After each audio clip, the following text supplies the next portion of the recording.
Hello everyone, welcome back to Integration Corner. I hope you're enjoying the videos here. Today we are going to look at APIs, which is one of the inbound endpoints in WSO2 EI, and see how can an API be exposed that allows query parameters to be passed as part of the URL. Also, we look at three different approaches to access those query params within the sequence. Let's get started. I'm at the Integration Studio now. I'm going to create a new multi-Maven module project by clicking on New, Other, and then click on Maven multi-module project. Next, I'm going to give sample3 as the name of my artifact, sample3 as the name of the project. Click on Finish. So now, as you can see, a new Maven multi-module project is created. Now I'm going to create a new Esb project under this one. Click on Esb config project. Next, I'm going to give sample3 underscore Esb as the name of my project. Clicking on Next. And then select the parent, which is sample3 project, clicking on Finish. Now this has created an Esb project. As you can see, a folder structure is created here, and then you can see the APIs here under this. To create an API, click on API, right click, New, and then click on REST API. I'm going to select Create a new API artifact, click on Next. I'm going to give sample API3 as the name of my API. I'm going to give the same as the context. Click on Finish. Now this has created a skeleton of an API. This is the design view where you can see the APIs and the resource that is created by default. If you switch to the source view, you can see the XML representation of it. Now if you click on the Properties tab, you can see the properties of the API. If you want to add more resources, click on the APIs under the palette section and then drag the API resource here. So this creates a new resource.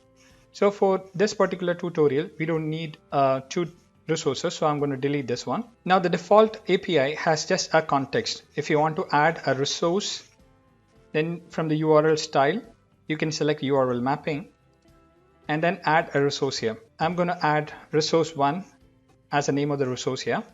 Okay, so to access the URL, you have to give /resource1. So it's going to be a simple get method. Now let's look at the different methods to access query params. So I'm going to make use of the property mediator to do that. So this is method number 1, where I'm going to define a new property qp1. This is the name of the property. This is going to be of data type string, and then the property action is set, which means I'm going to set the value for this variable, and then the value type, it's not a hard-coded value. If it's a hard-coded value, you can just set literal and then give a value here. But this is going to be an expression because I'm going to fetch it from the request coming in. So I have to click on the value expression, click on expression, and then here in the first method, I'm going to make use of get property function to access the query params. So get property, and then in single quotes, you have to give query.param.qp. So QP is going to be my query param name. Click OK. So this is the first method. Now I'm going to show the second method. For that, I'm going to drag another property mediator. So here I'll give QP2 as the name of the variable or the property. So QP2, it's going to be string, and I'm setting the value. So those properties remain as is default. And again, there's going to be an expression. So I'm changing to expression and then clicking on the value expression. Under value expression, I'm changing it to an expression, and here I'm going to make use of the context variable. So context variable is a type of variable available in WSO2. So to access context variables, I have to give $ctx and then colon and then query dot param dot name of the query parameter. So I'm going to give qp as the query parameter. I'm going to pass that when I invoke the service. So I'm going to leave it as qp. Click on OK. So that's the second method of accessing query parameters. Now for the third method, I'm going to select another property mediator. I'm going to name it as qp3, and then it's going to be string, and I'm setting the value. So all those properties remain the same. And then again, under value type, it's going to be an expression. So I'm changing it to expression. I'm clicking on the value expression and then changing this value to expression. And here I'm going to make use of the $URL variable. So it's pretty simple. It's $URL and then colon and then name of the query parameter. So that's going to be QP. So we have three different methods by which we are accessing the query parameters. Now let's send the value that is accessed through these three methods as the response, right? So for that, I'm going to select a payload factory mediator. And in payload factory, I'm going to set the media type as JSON. This indicates that my response is going to be a JSON response. Here, let's set method 1 as our keys. So method 1 is going to fetch. So $1 is just means it is the first argument. So we'll be setting the different arguments in the section below. Let's give method 2. Method 2, I'm going to give $2, indicating that's going to be the second argument. And then method 3, that's going to be $3. So we have the output message format ready. Now we have to set the mapping for $1, $2, and $3. For that, come to the argument section and click on the plus sign to add a new element. And then here, this value is going to be an expression. Here, I'm going to get the value of the different variables or the parameters that we set in the using the properties mediator. So I'm going to use get property mediator and then select the value of QP1. So QP1 is our first method, get property and QP1. Click OK and click on finish. Follow the same step for the next two. It's exactly the same. Click on expression and then change the value to QP2 and finish. I'm going to do the same thing for method 3 as well. So this is going to be QP3. So we'll have 3 keys in my response, and then all of them ideally should have the same value of the query parameters that we are going to pass in the request.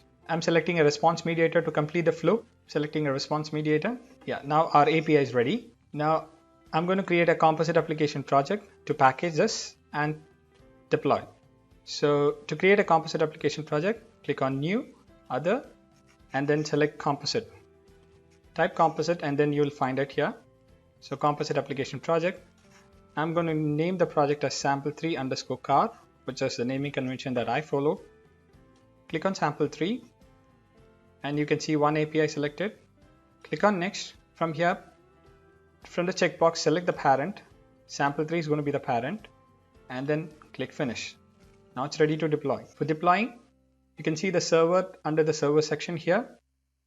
Right click on the server instance and then select add or remove, add and remove. Select the car file, add, and then finish. From the logs, you can see that the car file is successfully deployed. Now let's fetch the URL to access this API from the admin console. I'm at the admin console now. I'm logging in using the default credentials, admin and admin. If I click on the API section here, I can see the new API deployed, sample3. So I'm selecting the sample3 API, opening a new browser, sample3 and / then res1 was my resource. So I'm going to give res1 and then my query parameter was QP. I'm going to say hello. So you can see the response. We use 3 different methods to fetch the query parameters, and you can see hello against all the 3 methods. A quick reference, we learned 3 different methods to access the query params that are being passed to an API using WSO2's EI. So the first method was simply using the get property function. The second one was using the context variables, and the third one was directly from the URL using $URL. I hope you have enjoyed the video. If you like the contents being published in this channel, please do subscribe and let me know your feedbacks. Thank you so much. Happy learning and have a wonderful day.